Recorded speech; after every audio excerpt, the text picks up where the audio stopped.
when my best friend turned out to be my enemy.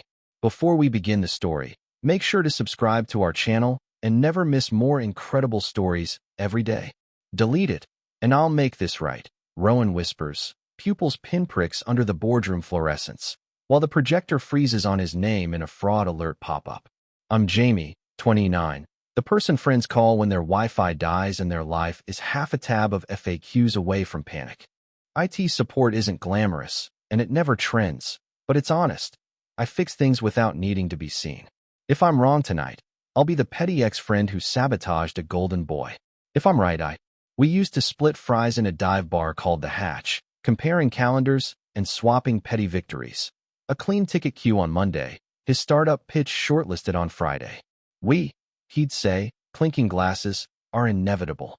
Lately, the we was just him, and the glasses were borrowed. I didn't notice the first hairline crack until a snide joke about my help desk hero cape at demo night, a laugh that landed too hard. I laughed too, because that's the bad habit of people who prefer peace over accuracy. That night, I walked home with a grin shaped like a bandage, telling myself the sting meant nothing, that friendship absorbs small cuts the way skin forgives paper.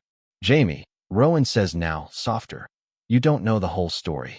He lifts a hand like he could rewind a week, a year, the part where I loaned him my spare laptop and watched the login history mutate like ivy. My principles sound quaint when said aloud. Privacy matters, consent matters, proof matters.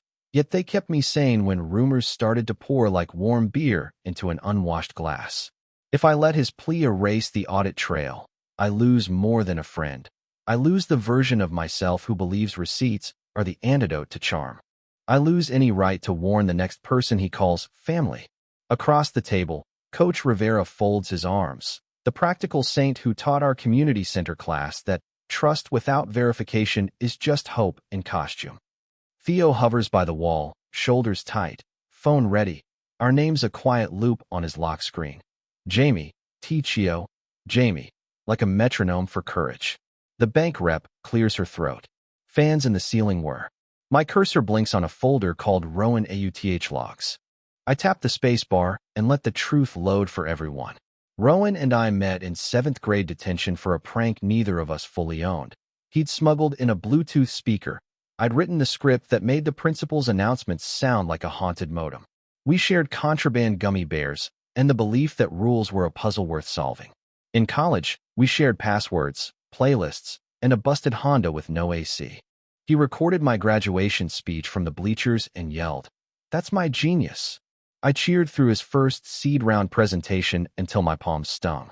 Our history is a scrapbook of borrowed hoodies and midnight rescues. Me re-ghosting his dying phone, him rescuing me from the world's worst first date by faking a plumbing emergency.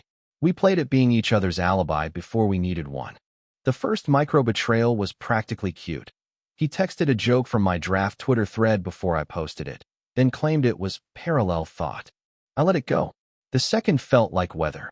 A recruiter ghosted me after concerns about professionalism. Concerns I'd only ever confessed to Rowan during a walk under streetlights that made us look like different versions of brave. The fresh wound from last week still burns. Demo night, where he called me help desk Jesus into a hot mic after I fixed a founder's laptop in front of 100 people. The room laughed. I smiled because my face knows that move. Let it roll off, Coach Rivera said the next morning, sliding me a paper cup of coffee at the community center. But take notes. Notes become patterns. Theo snorted.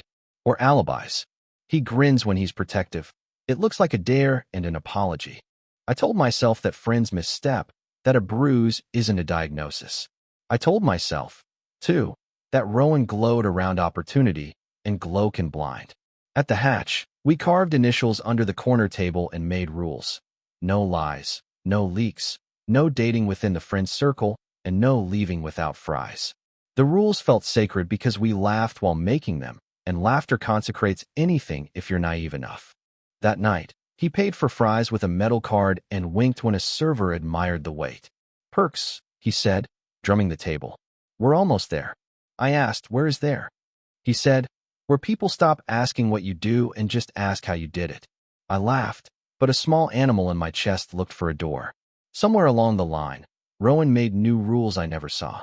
The first red flag is boring, a calendar overlap that makes no sense. A client books me for a Wednesday security audit, then cancels because Jamie already did it Tuesday. I didn't. I check my Google Calendar and find a phantom event labeled Jamie Prep, created from an IP in another neighborhood. Glitch, I tell myself. The second is loud. A shared folder goes missing at work, then returns with file names slightly misspelled, like someone traced my handwriting and smudged the ink.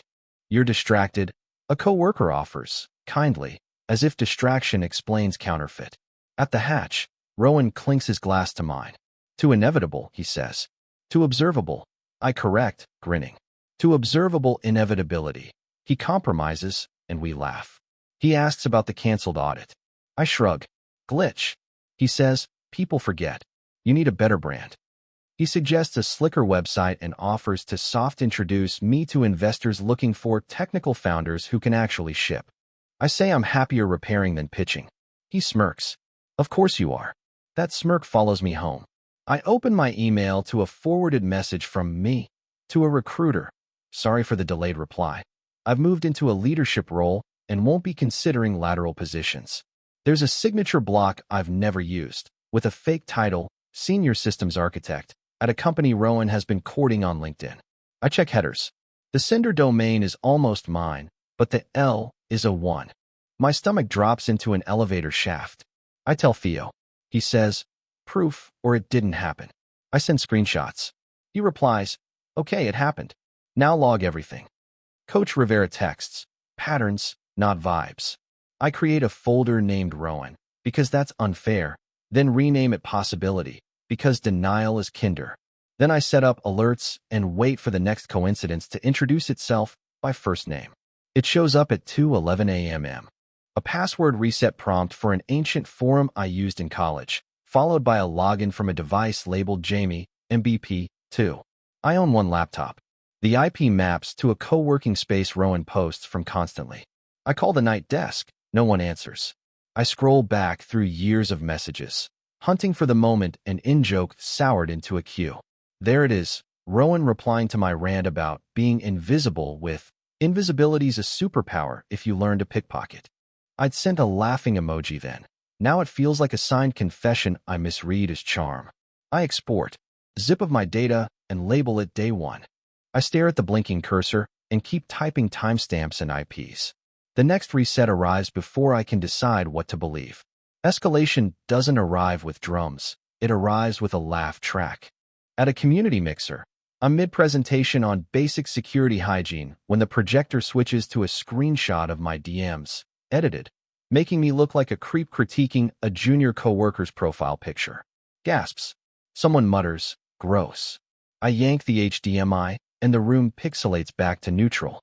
That isn't real, I say.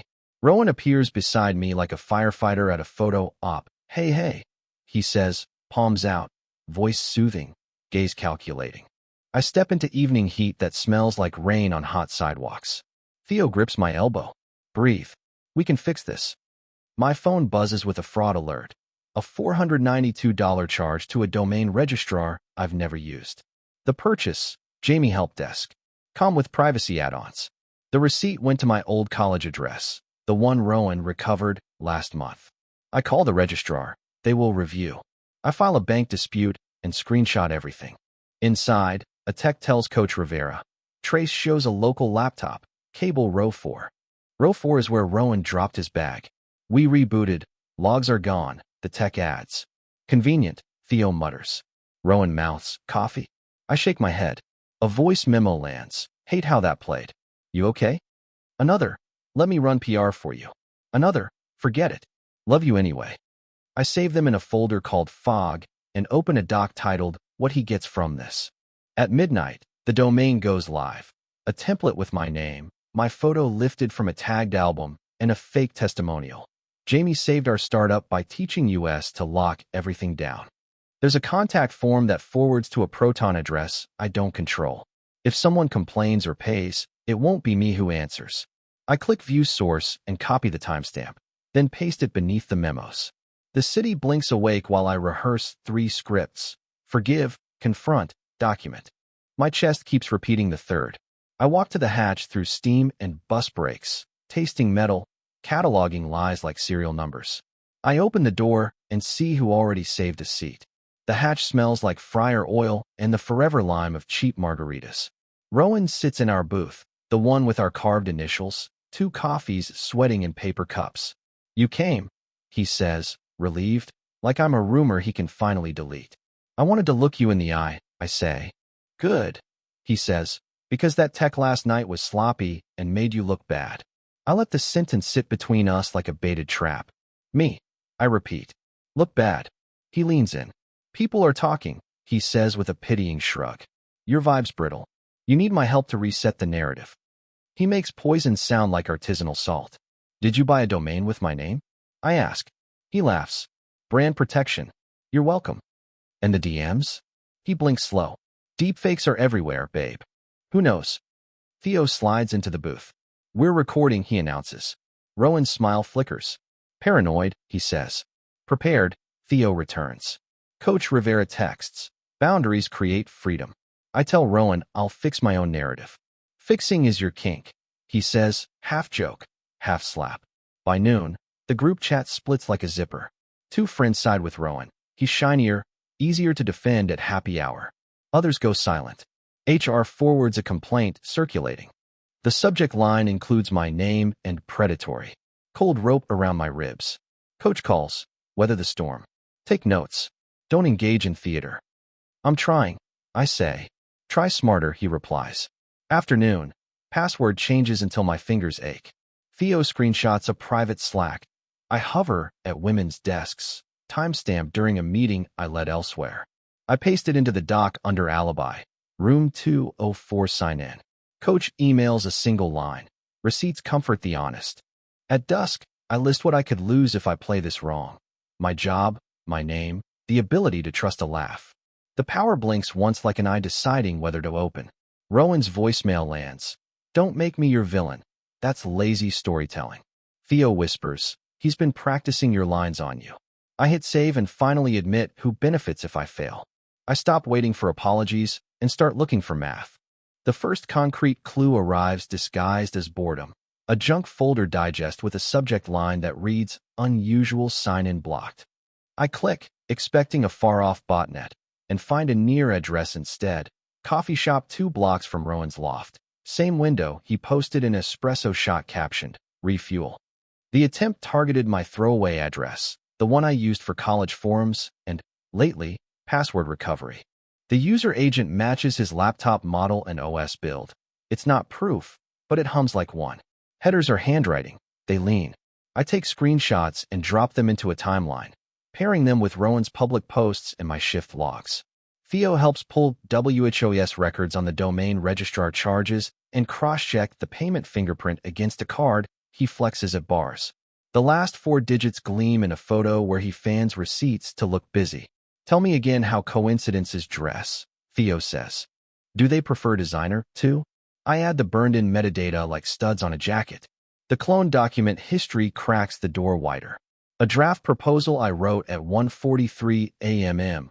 shows edits from a user named Jamie. Alt at 1:49 a.m. accessing from an IP range tied to Rowan's co-working space.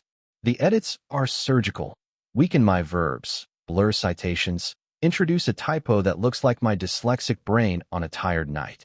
There's a second SIM registration on my carrier portal, a ghost line forwarding verification codes. I print the page like a relic and circle the time. I don't make accusations. I make folders. I ping investigator Priya Shah through a friend of a friend referral, the kind who doesn't ask for gossip, only logs. She says, "Keep collecting without tripping legal lines. No breaking in, only locking down." Theo cracks a grin. "We love a lawful good arc." Coach texts, "Take breathers." Exhaustion makes bad historians. I sleep 4 hours and dream of cables braided into ropes. Morning bleaches the doubt. I tally how many accidents bear my fingerprints but Rowan's shadow. Then I watch a new login happen while we both sit in the same room. The breadcrumb trail becomes a highway. At noon I'm at my bank, palms damp against a laminated counter, asking for card-not-present dispute forms. The manager, Miss Keller, has the same patient tone as a nurse. "We'll need a statement, Dates, screenshots, she says. I slide over a printout packet pinned with a binder clip, each page stamped with times and IP geolocations. Her eyebrows climb. You're unusually prepared, she says. I fix things for a living, I reply. He breaks them for sport. She doesn't smile, but she does make copies. Theo waits in the lobby with a laptop balanced on his knees, tunneling into the admin panels we're allowed to touch. We log access logs, then log our logging. I feel absurd until I don't. In the afternoon, I visit the co-working space with free day passes. The receptionist chirps, "Rowan just left," and my stomach answers with a hollow drum. I sit near cable row 4 and run a test. I reset a password and watch the second SIM line receive the code before my phone buzzes. The timestamp prints onto my retina like a brand. At sundown, I find an ex-assistant of Rowan's on LinkedIn, Alyssa, who agrees to meet if we keep it off message. We sit under a patio heater. She stirs her drink and says, he likes to have the keys to other people's houses. Metaphorically. She describes the rush he got steering conversations with leaked screenshots. She quit when a founder's girlfriend threatened to sue. He's magnetic, she shrugs, until you notice the metal shavings on the floor. I record only with consent, then I save her number under weather report. Back home, I stack evidence like sandbags against a rising river. Priya replies to my email with a concise checklist. Preserve originals, hash files, store backups offline. Also note motive later, she writes. For now, prove means an opportunity. Coach calls just to listen to me read the timeline out loud. Patterns, he says. Now you have one. I look at the board where I've drawn 3 circles. Means, opportunity, and why. 2 are shaded in black. Then an email arrives that shades the 3rd circle darker than night. The email is a forwarded calendar invite I allegedly sent to an investor named Mariah Duvall, excited to present my infrastructure rollout. Rowan will speak as my co-founder. I never wrote it. The invite includes my phone number and a deck link that routes to a copy of my proposal stripped of author data. The meeting location is a private room at a glossy hotel, same chain Rowan loves to photograph from the lobby mirror. The why remains foggy, the what crystallizes. He's after my role, my credibility, my network, my name on his slides like borrowed scaffolding. I open the deck and compare slides. My original cites 2 community Wi-Fi pilots and credits volunteers. Rowan's clone deletes the volunteers and adds a slide titled Vision. Personal brand AS trust layer. I taste iron. Theo paces. He's not just replacing you, he says. He's installing himself where your receipts live. The investor's assistant replies to the thread confirming attendance and asks for my bio. My bio from his mouth. I stare at the question mark like it's a gun without a safety. I write back from my real address. Hi. There's been impersonation. Please call me to verify. She calls. I lay out facts, keep it calm, send headers and the edit history. Silence on the line, then a quiet curse. We've had incidents lately, she says. We'll review. When I hang up, my hands shake so hard I nearly drop the phone. Coach texts. That tremor is your morality refusing to outsource itself. I'm not alone. The stakes stop being social. If Rowan pitches as me, he can solicit funds, sign NDAs, crash my employability, and drag me into a fraud I didn't design. He knows my student debt numbers. He knows my rent. He knows the angle of my empathy and how to lean on it. He might even know my mother's new address. I mentioned it once in passing, a kindness turned key. I paste the invite into the board under what he wants and draw a line to everything I don't want to lose. Theo takes the marker and draws a door. Exit here, he says, tapping a box labeled Reveal. Soon, I start drafting the plan with a timer set to mercy. Then Rowan texts that he needs my help for a small meeting tomorrow. Plans are scaffolds. Fear is wind. I open a new doc titled OPSEC. Rowan and outline steps like a fire drill. 1. Backup devices. 2. Hash evidence. 3. Record consented calls. 4. Bring neutral witnesses. I email Priya the skeleton and ask for sanity checks. She adds, screen record any live displays, photograph cables, note physical layout. Coach adds, decide your boundary before you enter the room. Theo writes, don't improvise empathy. I print the page and tuck it in my bag like a talisman. The moral question is heavier than the binder clip. Do I confront privately to salvage the remains of a shared childhood, or stage a controlled reveal to stop the bleeding? Privately, he'll cry and call me family. Publicly, he'll perform the same words as a shield. I think about the investors who could be conned, the juniors who could be smeared like I was, the hollow in my chest that used to be trust. I choose the reveal because it protects strangers. I choose it because love without boundaries is just grief rehearsing. I assemble the kit: spare phone with a fresh number, printed logs, chain of custody notes, and a clean hoodie that doesn't announce IT person in a room full of suits. Theo configures a live folder that syncs screenshots to an offline drive. If he flips the table, Theo says, "Your receipts stand up by themselves." Coach agrees to be nearby, not as muscle, as memory. Priya schedules a time to join via video if needed. I breathe until my shoulders drop. I text Rowan back. "Sure, I can help if we clarify roles." He replies with a heart and a pin to the bank boardroom, the same place Ms. Keller works. He wants me there because my competence is his camouflage. He wants me there because predators prefer familiar habitats. I accept, then forward the details to Ms. Keller, asking if a fraud officer can attend for a general educational segment. She says yes, professionally intrigued. On my whiteboard, I write 3 verbs: verify, display, witness. Then Rowan sends an audio note, so sweet my teeth ache in the dark. The party is a fundraiser disguised as a birthday, fairy lights strung over ambition. Rowan moves through the room like a roomer wearing good cologne. He catches me by the kitchen island and lowers his voice to theater intimacy. "I heard you've been stressed," he murmurs. "Let me fix it. I'll make some calls." He brushes an imaginary crumb from my sleeve like I'm furniture he owns. "We're family, Jamie. Don't embarrass yourself." My mouth dries into sand. He's rehearsed that line so often it's lost vowels somewhere. We drift to the balcony where the city hums like a charger left plugged in. "What are you doing tomorrow?" he asks, eyes all concern. "Helping you," I say. His smile is a blade sliding home. "Good. I need you in the room when Mariah visits." I tilt my head. "As who?" He laughs without sound.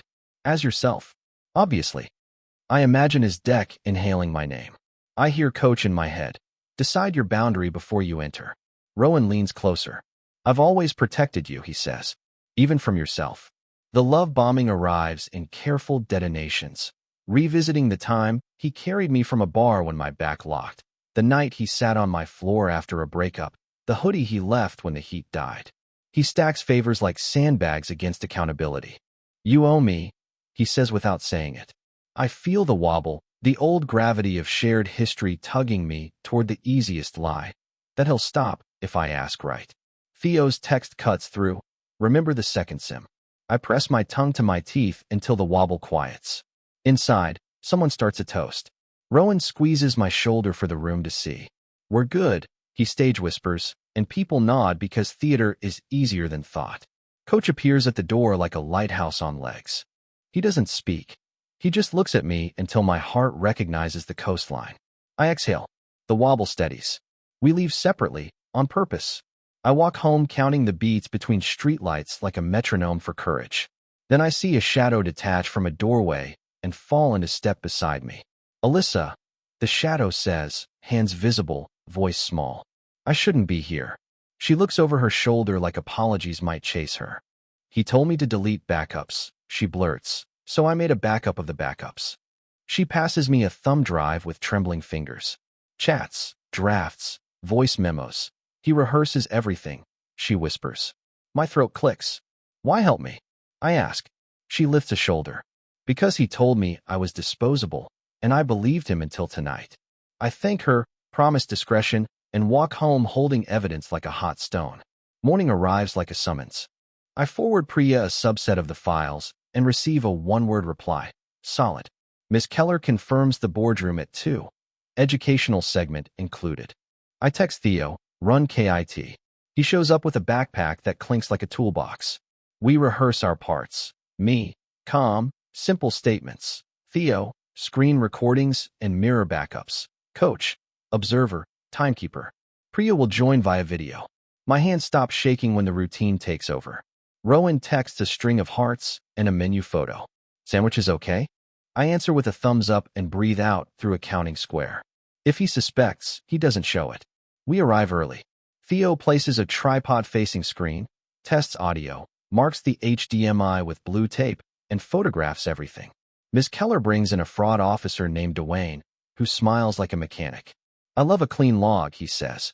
Hate a messy heart. Coach nods. We brought both, he answers.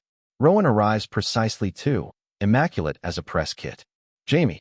He beams, walking straight to me for a hug he doesn't get. Mariah follows with her assistant, eyes sharp. We sit. Rowan slides his deck onto the table like a magician offering a card. Shall we, he asks. I glance at Coach. He taps his watch once, then folds his hands. Theo hits record. Dwayne clears his throat. Before we begin, quick educational segment on spoofing and impersonation, he says, cheerful. Rowan's smile calcifies. Of course, he says lightly. Educational is my favorite. The projector warms, fans whirring. On the first slide, Theo puts up 2 email headers side by side, one real and one almost real. Then Rowan's phone lights up with a verification code he cannot explain in public. Silence hums. The verification banner glows like a confession pinned to velvet. Dwayne tilts his head. Second sims are fun until they're not, he says dry. Theo advances to the next slide. A timeline of login attempts dovetailing with Rowan's Instagram stories. Each espresso shot a breadcrumb to an IP. Mariah leans forward, mouth an O. Is this? She begins. Educational. Coach supplies, voice flat, calm, immovable. Rowan laughs, brittle. We're wasting time, he says. Jamie's upset about a rumor and wants to turn a workshop into a witch trial. He tries to take the clicker. Theo doesn't hand it over. Next, Theo says. The slide shows my deck beside the clone. Author data stripped, volunteers erased. Vision, personal brand AS trust layer in a gaudy font. That's just cleanup, Rowan says, cheeks mottling. Jamie undersells. I credit, I say. You steal. Priya dials in, square in the corner of the screen, voice calm as a ledger. We verified the file hashes differ.